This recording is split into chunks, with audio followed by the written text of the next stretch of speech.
Hello and welcome to the English podcast with Ayesh. Here, we practice English together, slowly, clearly, and step by step. Let's learn and grow your English today. Sure. Okay, I want you to run a little simulation with me. It's Saturday morning, you've had your coffee, you feel great. You're walking to a supermarket. All right, I'm with you. But this isn't a normal supermarket. You walk past the fresh produce, past the bakery, and you go straight to an aisle marked misery. Uh-oh. You reach up to the top shelf, grab a heavy, dusty box labeled Hypothetical Disasters of 2027, and you heave it into your cart. Then you grab a six-pack of What My Coworker Might Be Thinking About Me, and you head to the checkout. And the cashier doesn't ask for cash or credit.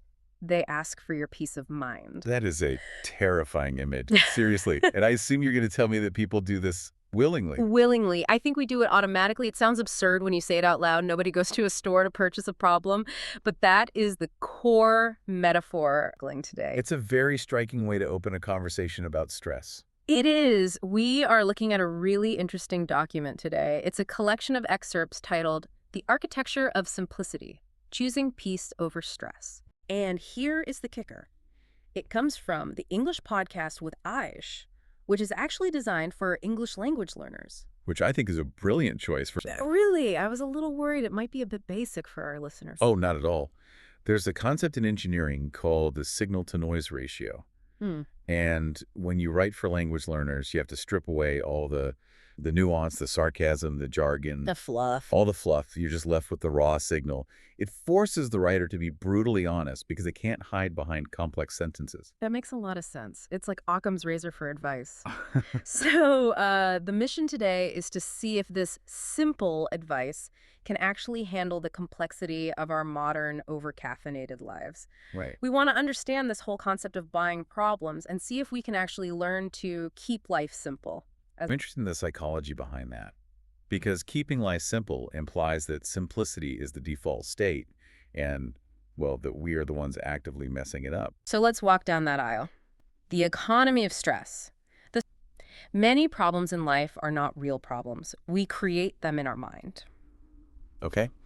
Now, I have to play devil's advocate here immediately. If I have a mortgage due and a flat tire, those feel like very real problems. Let's ignore reality. I don't think it's advocating for delusion. I think it's distinguishing between a situation and a problem.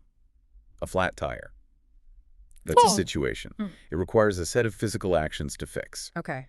But the narrative you spin around it, I'm going to be late, my boss will fire me, I'm a total failure, that is the created problem. Yeah, I see the distinction. Yeah. We worry too much, we overthink too much, we stress about things that are not in our control. The key mechanism here is the difference between an immediate threat and, this ruminative anticipation. Calls this buying problem. That phrase just sticks with me, buying. Because usually when I'm stressed, I feel like a victim. I feel like stress is happening to me. But buying implies I'm the one pulling out the wallet. It creates agency, which is.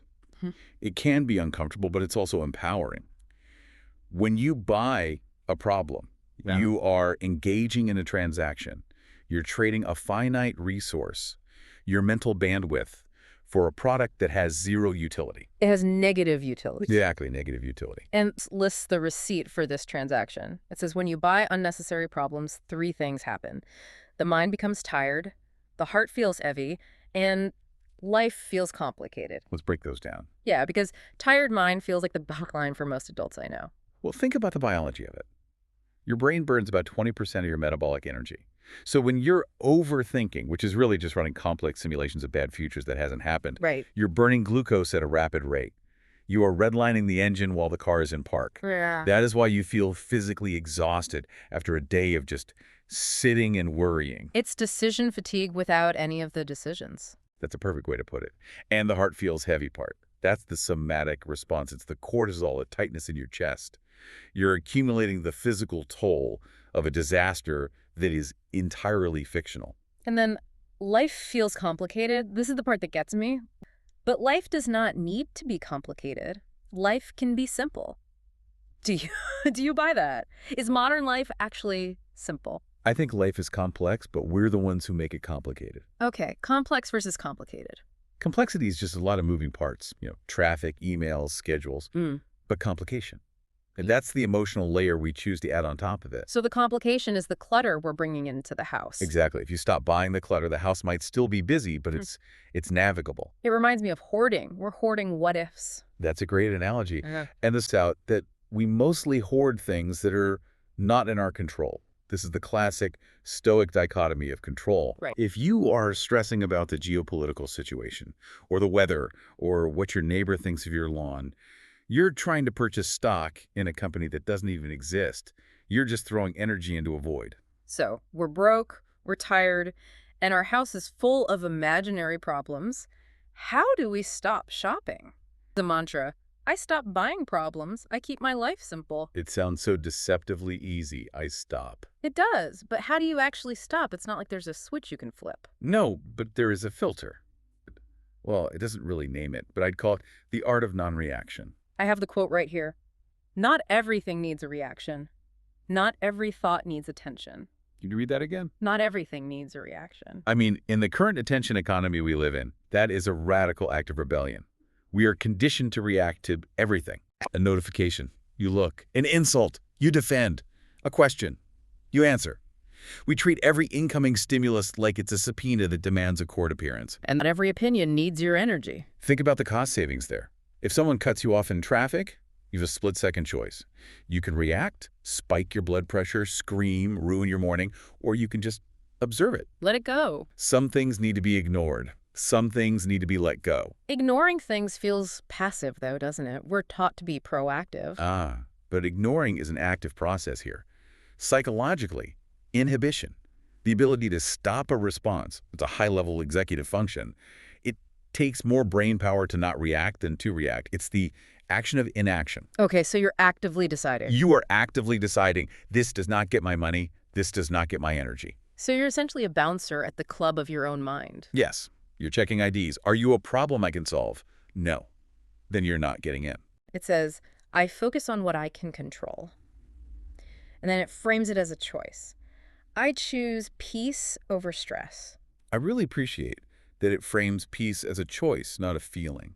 We tend to wait for peace to arrive, like a package delivery. I'll be peaceful when. Right. I'll feel peaceful when the kids are grown or when the mortgage is paid. Peace is a strategic decision you make right in the middle of the chaos.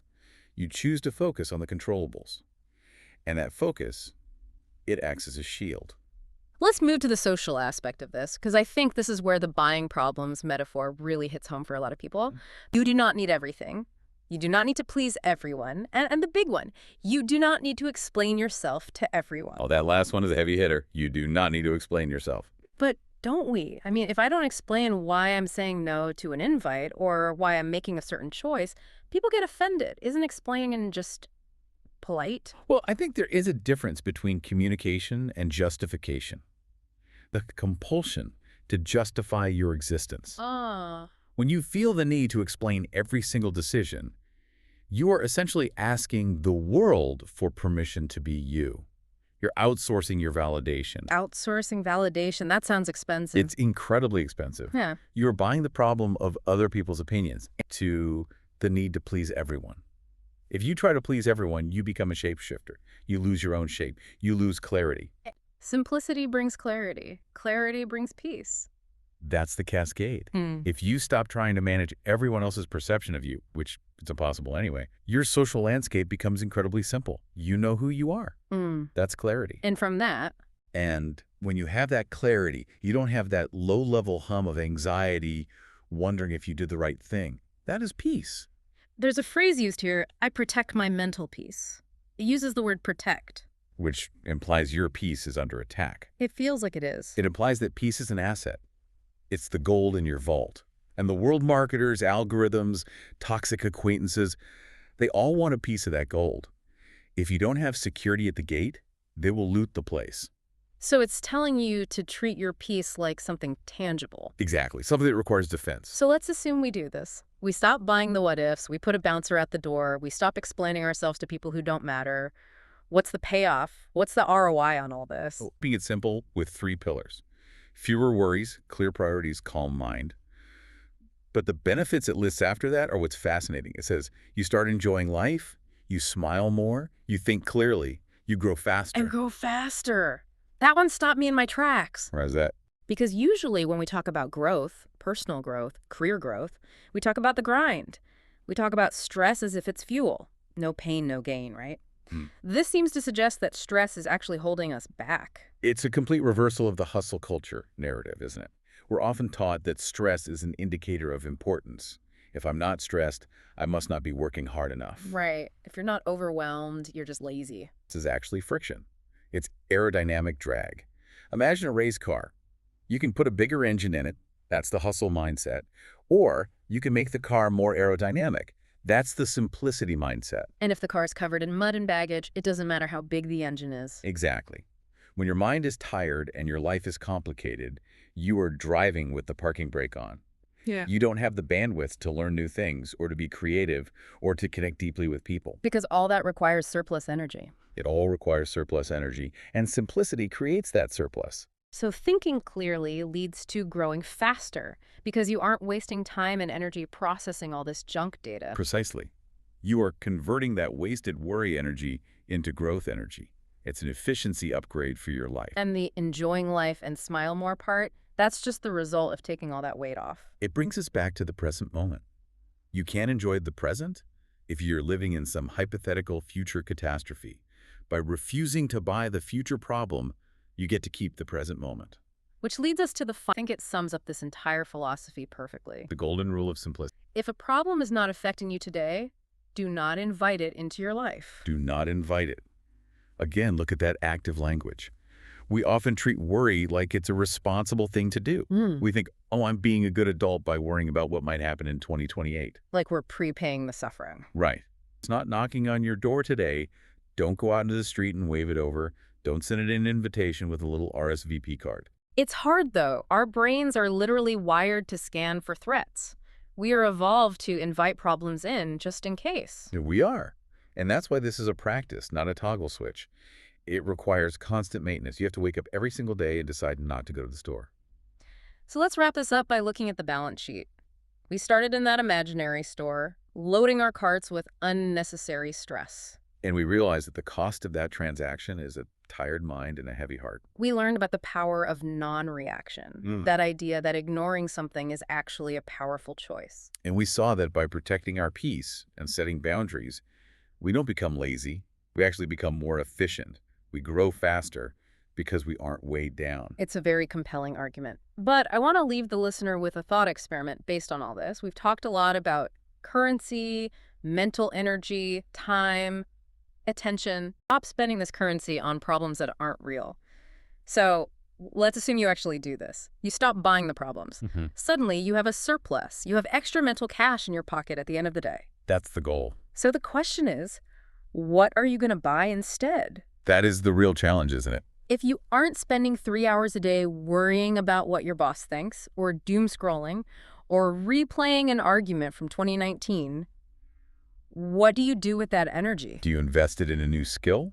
Do you spend it on your family? Do you use it to actually solve the real problems in your life? Or maybe, just maybe, you use it to buy a little bit of silence. And just enjoy the ride. And smile more. And smile more. I think I'm going to try to keep my wallet closed today. Good luck with that. That's it for this. Thanks for listening, and we'll catch you next time.